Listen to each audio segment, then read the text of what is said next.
Hello, dear students. I want to discuss about the play given in your book, Chandalika, the first play given in your book.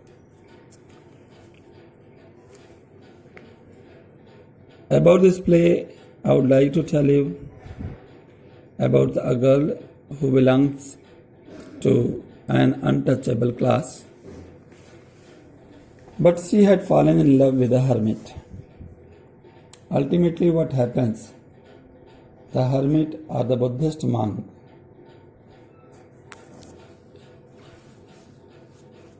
he had demanded water at the well from Chandalika and told her that there is no difference and no distinction can be made on the basis of caste, creed, and color, etc.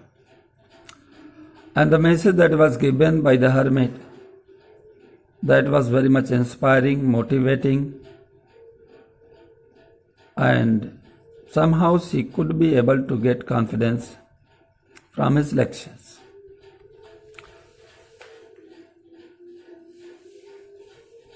Because of lust, the girl tried to engage the hermit with her and invited at her own house. But when he realized what was his duty as Buddhist monk, he left her and went to his place. But Chandalika's mother was a woman who was having the power of a spell.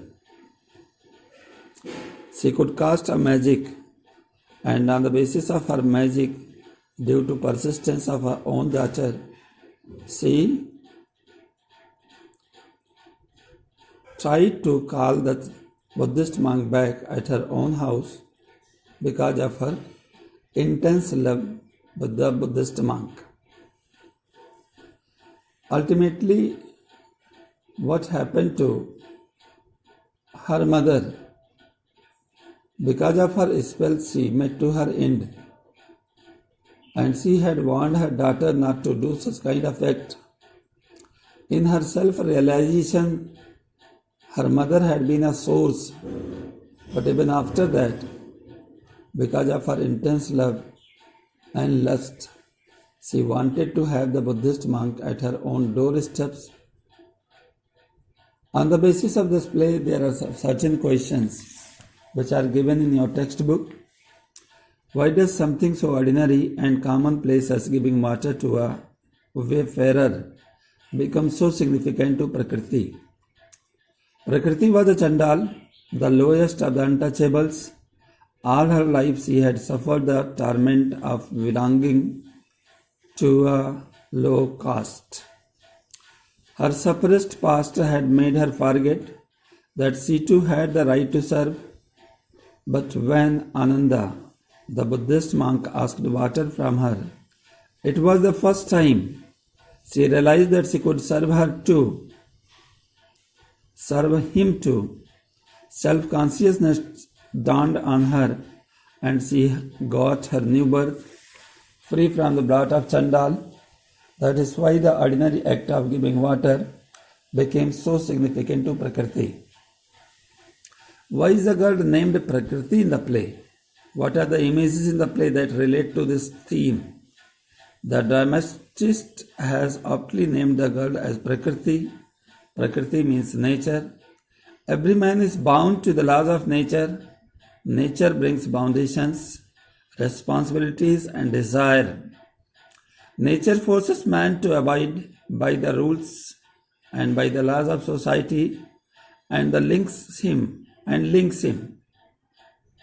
to all temporal affairs. This is the same. Prakriti endeavors. She decides to tie the monk with earthly relations and arouse in him the feeling that any common man bears. Prakriti also refers to the human nature which gets humiliated and seeks greed and revenge.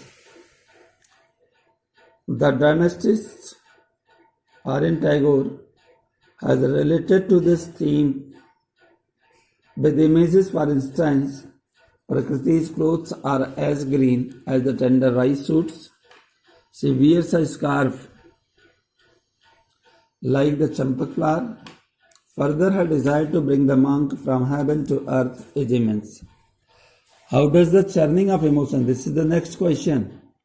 How does the churning of emotions bring about self-realization in Prakriti, even if at the cost of her mother's life? That I have told you in the explanation of this play. Prakriti gets overwhelmed by the humanity of the monk, Ananda. Her self-realization dawns on her and she is turned into an importunate creature. She begins to realize her suppressed past and her feelings for reform and to serve gets more intense. Her mother tries to warn her with frequent warnings, but with each warning her quench for self-realization intensifies. She is hurt to see that Ananda is careless about her. This makes her furious and she beseeches her mother to strengthen her spell. The mother was bound to die due to her evil act, but Prakriti, blinded with emotions, had no fear for the curse. In this way, her inner conflict with emotions bring about self-realization, even if at the cost of her mother's life. How does the mirror reflect the turmoil experienced by the monk as a result of the working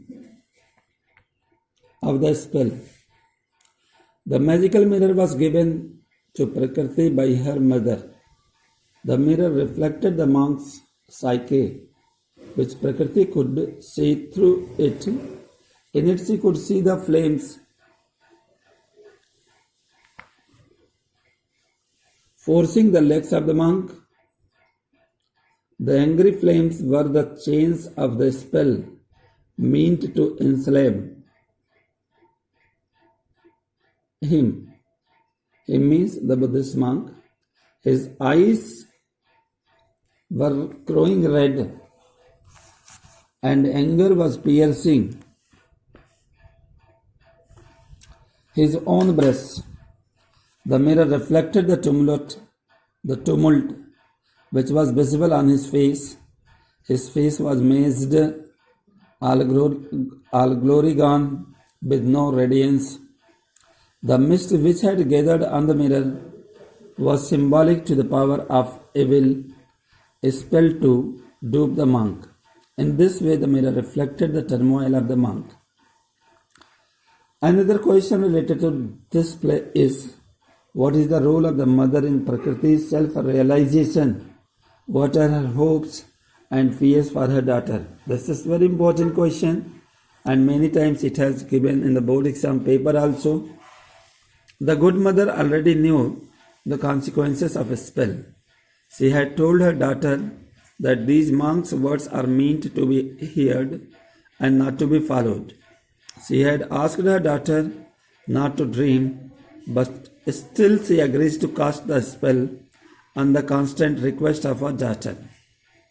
She put all her strength to intensify the spell, but ultimately she died. Prakriti was chastened, and she had to pay a heavy price for her self-realization. The mother had hopes that Prakriti would realize her mistake at the very beginning and would agree to break the spell. She had also hoped that Prakriti should claim for the king's son instead of the monk. Her fears were regarding the consequences of her spell. She knew that Prakriti, in her overflowing self-realization, was doing an evil act, and a curse was bound to fall on both of them. Acceptance of one's fate is easy. Questioning the importance of the human social order is tumultuous. Discuss with reference to the play. This is the next question. Pitying one's failure on luck is an easy task. People find it easy to surrender themselves to their lot, but it requires a great courage to initiate a reform. It brings challenges and tumult to the reformer. For example, in the play Chandalika, Prakriti had to face a great loss. In order to earn her self-consciousness, she argued against the prejudice which the untouchables face. Her efforts to rise up as a free human being involved a great tumult. She had to lose her mother in the process. Chandalika is a tragedy. See, this is also based on one of the questions. How does the dramatic technique suit the theme of the play? Chandalika is a tragedy of man's own spiritual conflict. The plight of a Chandal girl, the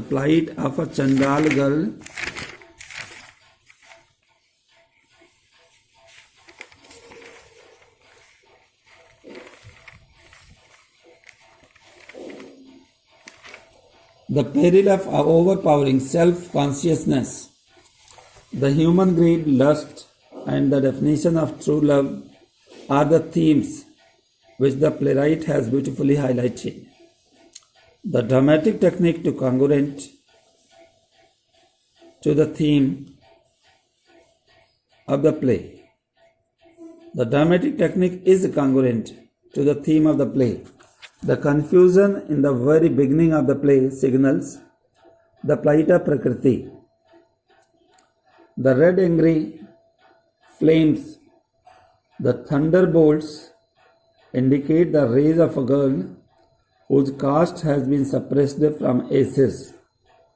On the other hand, the delight of freedom from the chains of caste is reflected in the strong statements of Prakriti. But I am no more Chandal. The songs included by the poet reflect the fact too. The imagery of water and ocean add to the effect. Further, when cruelty knits the snare, the playwright creates an image of disaster both in the minds of the characters and on the stage. The dramatic techniques of conflict, pain, and fear are used at their appropriate places. The play ends with a serene mantra signifying the victory of truth over lust. These all techniques used by the playwright suit the theme of the play. By focusing on the consciousness of an outcast girl, the play sensitizes the viewer or reader to the injustice of distinction based on the accidents of human birth. Discuss how individual conflict is highlighted against the backdrop of social reality. Prakriti is redeemed by the human words. By the humane words, simply you can understand Humane, humane words of the monk. She realizes the truth that she too had the right to serve, and until then she was being crushed by the evil society. This transformation leads to intense individual conflict. She demands for freedom, but her mother continuously reminds her of their low status. She calls her impure and warns her not to contaminate others. The experienced mother knows the social reality. Moreover, Prakriti's fear to return again to her former condition shows the cruelty of the social order in the play. Another question is also there. I will enthrone you on the summit of all my dishonor and build your royal seat of my shame, my fear and my joy. Pick out more such examples of the interplay of opposites from the text. What does this device succeed in conveying? Some examples are: nowhere else could he have found, and the water, could he have found the water which could fulfill his holy vow. No, not in any sacred stream. My heart has become like a waterless waste.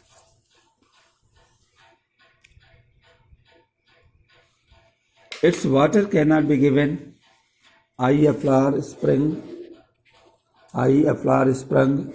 from a passion plant, wall of mud that no spade in the mud can break through.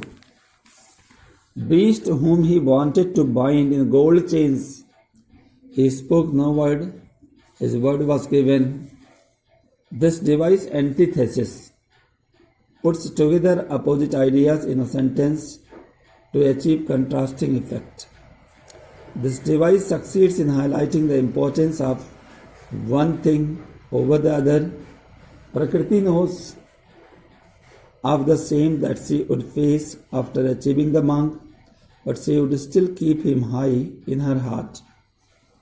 Shadow, mist, storm on the one hand, flames, fire on the other. Comment on the effect of these and similar images of contrast on the viewer or reader. Shadow, mist, and storm are symbols of confusion, suspicion, and incoming danger, while the flames and fire symbolize wrath and fury. These images of contrast are meant to astound the reader, viewer, as he gets to see the situation from two very different perspectives. Moreover, they heighten the literary effect of the drama. So these are the questions given in the play Chandalika, written by Rabindranath Tagore.